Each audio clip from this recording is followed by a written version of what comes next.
Hello everybody, Altamir here, and we are going to be going over in this video a Q&A that was done at Gamescom 2024, and they talked to Rich Lambert, who is the game director for Elder Scrolls Online. So let's just get into it. I just kind of wanted to just go over a couple questions that were pretty interesting to me. Now at any time, if you, I'll scroll down very slowly. If you ever want to pause and see and read these answers, you always can, but I kind of want to touch on just a few. Like right here, they talked about since it was a different type of story from the ones you've been done before in game. What did you do differently? Uh, um, they said the biggest challenge was writing a new native prince that's never been done before. And they were trying to, going in thinking about, well, Hermes Mora is all about order and keeping everything in line and knowing everything. We started bouncing in on what's the antithesis on that, which is pretty smart. And they said when you came up with the idea of Athelia, was Bethesda Game Studios already on board? And he said it took a little negotiating. It's something new, right? It's never been done before, but that's kind of how we work, frankly. We pitch ideas, we talk, we work things out. Dragons was a really good example of that as well. They didn't want us to do dragons initially at launch because they weren't in our timeline. Like they don't know their own lore. Or at least there were no recorded history in our timeline of dragons. And then we worked through, well, what if we did it like this? The players were a source of this, so in the end they were like, that's cool, it can work. So I mean that's something that, and it seemed like this year that they kind of went out of their way, or during the global reveal for Necrom, to say that Bethesda Game Studios helped them with Athelia. And I think Bethesda Game Studios had a heavy input on how the story went through and all that. So if you have any issues, talk to Bethesda. They talked about a furnishing bag, and he said, we've heard a lot about it. Let's see. It's not as easy to do as the crafting bag because with the crafting bag and how databases are set up, it is very cheap. I guess it's the easiest way to say, or less intensive to just implement a number in a row in a database than it is to add more rows. So basically, like, it is a small number of items that stack nearly infinitely, but with a furnishing bag, it is a large number of items that don't stack. So I guess that's the problem with a furnishing bag, is they don't stack. And then an armory bag. We've talked about we've talked a lot about when we did the army system, and went back and forth on whether we can just pull stuff out of your bank or not. And there were actively a lot of scenarios where players could break the game. For instance, what if your inventory's full and you're pulling stuff out and into your bank, or your bank is full? What if there's lag? What happens if two items get duped? So they actively know, they know their game, right?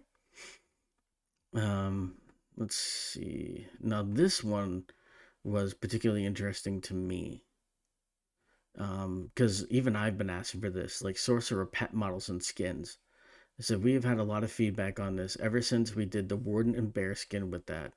For sorcerer pets, it is not as we don't want to do it. It's more of how do we not blow the game up by doing it, because there are a lot of performance issues with that, but we have absolutely been looking at that. So I see what he said, and I go, so is that an old console thing again? Are we not getting stuff that they maybe want to do because of old consoles? And to me, that then I would say just get rid of them. I would love to see an Elder Scrolls Online video game not held back by old consoles. How would it be? Would it be different? Would the lag in Cyrodiil change? Is that one of the reasons why? Because as consoles get older, the memory that can be held in a Cyrodiil is worse, right? It's no different than if you play, like they said, if you play the game on a laptop in 2014, you could play it. But if you play the game now on your 2014 laptop, it probably won't play that well, right? That was in another video. But this, and this, I look at it and I go, Is it really because is Cyrodiil really broken because you can't implement fixes because the fixes that can actually change Cyrodiil don't work on consoles, on the old ones? And it's like, if that's the case, love of God, ditch them. They are so holding you back. You know, players who have left your game because of this. You know, players would come back if you fix that. So I found this Q&A really, really interesting. Um, I think it's a really good Q&A. I'll leave it. I'll leave them in the description below. And this one here too. Increase the total furnishings in the house. We've got that a lot too, and those are limits there. And those limits are there for performance. Again, old consoles. What we don't want to ever happen is the player puts something in their home and they crash and can never get back in there. Again, like, I want to see what this game's like without these restrictions. It's like they literally have one hand tied behind their back, and I think that's not fair to us, and it's not even fair to the devs, to be honest with you.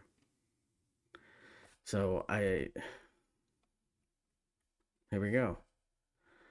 They had this question too. As long as players are on them and playing, it doesn't make sense to remove them. Yes, it does. We have shown in the past that we will do it when it makes sense. With Windows 7, we supported it for a very, very long time when you shouldn't have. When it became end of life and Microsoft stopped supporting it, there were fewer and fewer players actually on it. We dropped support. And they said, well, how many players are on it? There are tons of players, as well on Mac. And that's when I look at it and I go, at a certain time, if you're in a business, you have to be cold hearted. And I know that's rough, but the corporate side is gonna have to step in and be like, you need to get rid of this because we're gonna have to take this chance. Versus how many players we're gonna gain by fixing all these problems, adding more housing, adding this, adding that, because now we have a ton of more memory. Versus how many we'll lose with Xbox 4 and Xbox One being cut off. They have to make that choice, and they gotta be cold hearted. You know, I mean, that's just me. Yeah, I know you completed the server. Hardware upgrade. Are you still looking at ways to improve the server performance? Yes, the new server, the new hardware helped, and for the most part, things are pretty stable and solid. However, there are absolutely still periods during peak hours when it's not as good as we want. So we're definitely looking to further improvement. But again, how many of it's hold back? How many of that's held back? You talked about crossplay, which was one of the main reasons why I wanted to do this article, because a lot of people have been bringing up crossplay, and it might actually help. Hell, it could really kind of help in a way, maybe, with dumping PlayStation 4, Xbox One somehow. I don't know how, but maybe it will. It's never been a no. It's always been a holy hell. We made the decision in 2007 that are very difficult to change, and then we'd have to get all of the first parties together to make sure that they're good with how we would go about implementing it. It's a huge technical challenge to solve.